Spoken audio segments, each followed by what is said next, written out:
So hello everyone मु चंदन आपन को स्वागत करुच्ची वेदांग सिविल सर्विस को powered by Vedang institute of technology. So पहले आपण माने प्रिपरेशन करूछंती ओडिशा सिविल सर्विस एग्जामिनेशन 2025-26 पाई की जोटी विगत दिन रे ओसीएस पाई की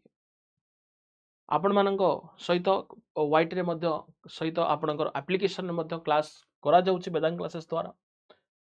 एंड ओएस पाई विगत दिन रे आपणकर पोस्ट आसी नथिला एंड फाइनली आड होउची एंड 465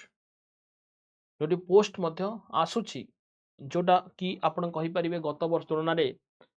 50% मोर कहले अत्युक्ति हेबो नाही। तबे एई वर्ष आमकु निहाती भाबरे गोटे सीट रखिबा पाई पड़िबो आ हमर जो सफलता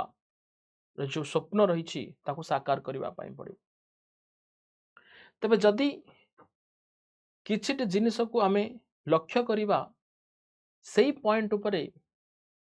मात्र आउ अल्प दिन एग्जाम रहिला जोटी आजी मार्च 10 तारीख हेलानी आसी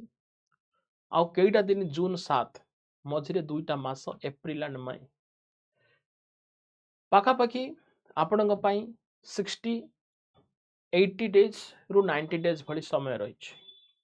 ए 90 डेज रे आपण एक स्ट्राटेजी प्लान करंतु आउ से स्ट्राटेजी भितरे कौन कौन भूल करिवेनी से जिनस आज मु आपण को कहूची जे केउ जिनस विशेष भाव रे आपण माने मिस्टेक करि थांती।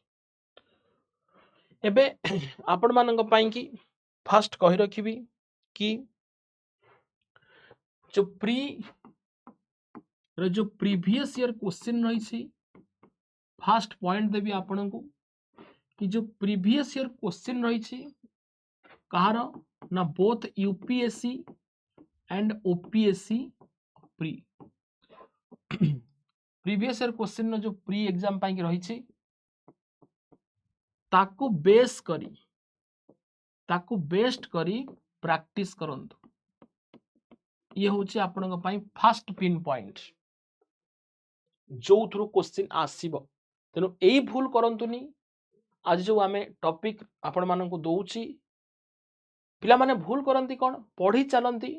गोटे पर्टिकुलर फॉर्मेट रे पढ़ंती एक्चुअली कोटू क्वेश्चन उठी थाए ए 90 डेज भितर बहुत सारा जिंस कवर करबा पाई की चेष्टा करंती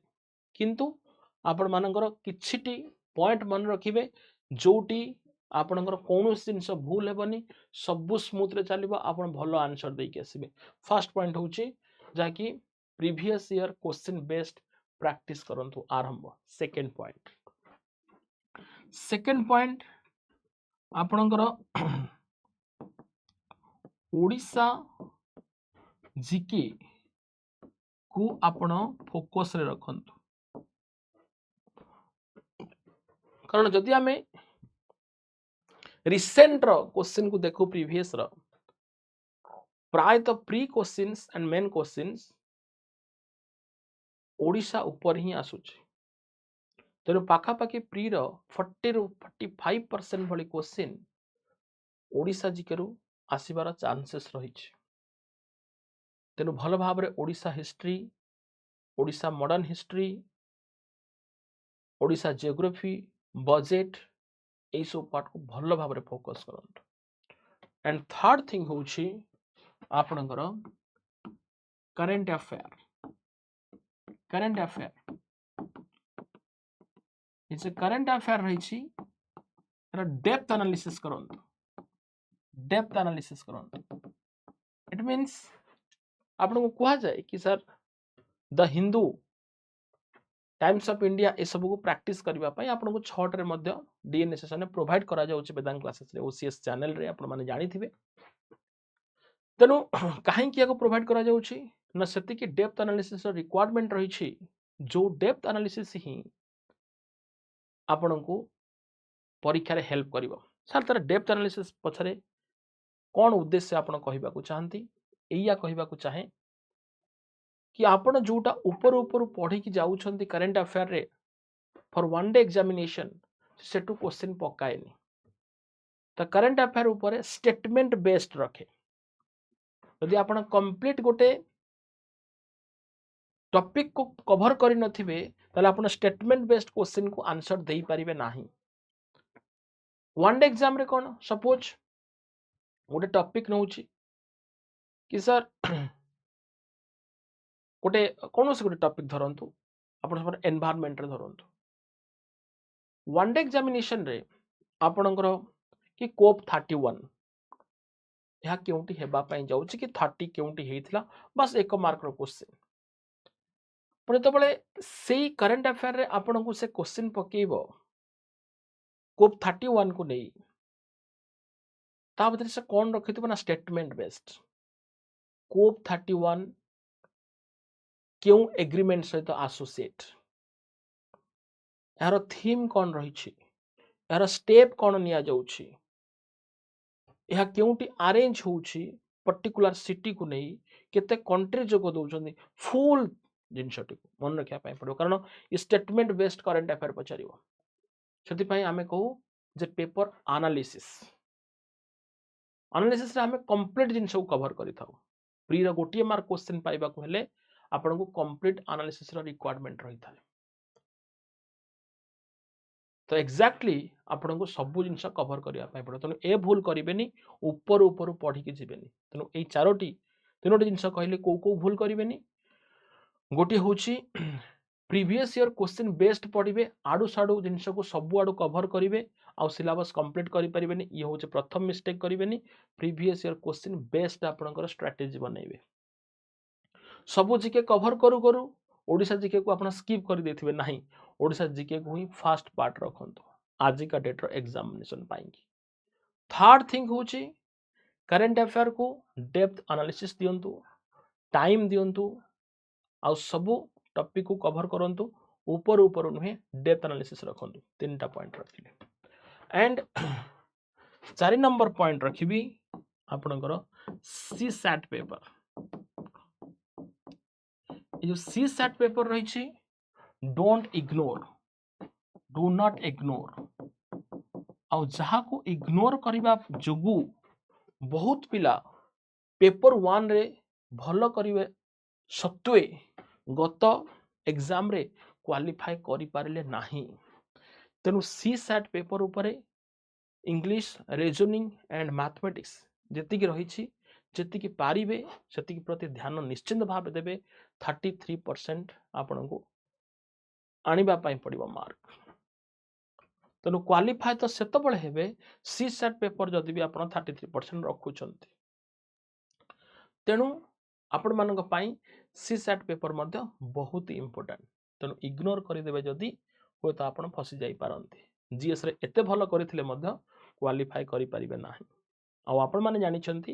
जे 42 एज अछि किंतु चांस तो मिलिबो 6 थर जनरल पई तेनु जदि अटेम्प्ट करूछंती एक पॉइंट गुडी को मन रखि अटेम्प्ट करिवे या भीतर कौन से मिस्टेक करिवे नाही previous year question based analysis Odisha GK को फोकस करिवे current affair depth analysis CSAT को लाइटली नेबे नाही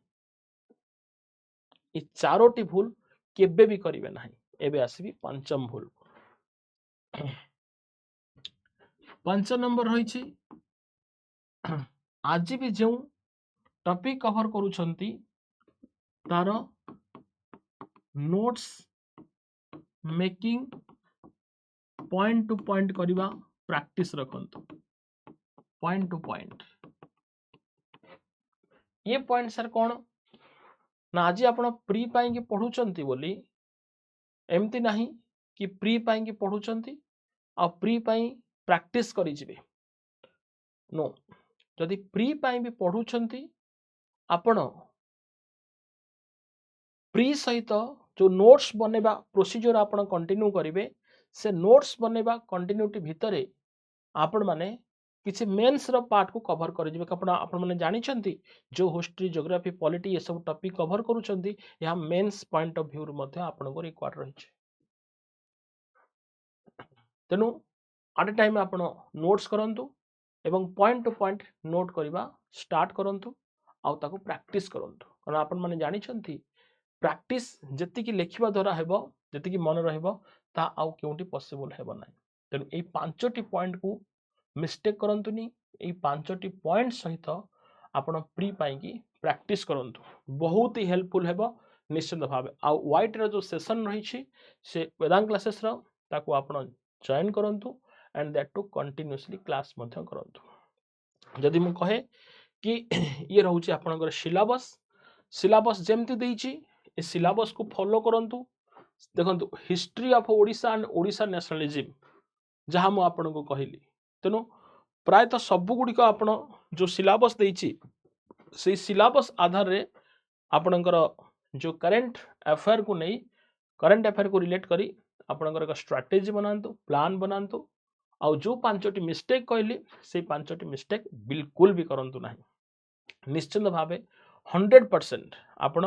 सक्सेसफुल हेबे एंड मेंस पाई की लेखिबा को जिबे तो ध्यान सहित यही कार्य गुड़ी को भूल न करेंगे थैंक यू सो मच समस्त बहुत बहुत धन्यवाद आउर एक स्ट्रेटेजी सहित आपण मान सामने को आसबि एंड एबेठू यही प्रोसीजर को फॉलो करने आरंभ करंतु थैंक यू।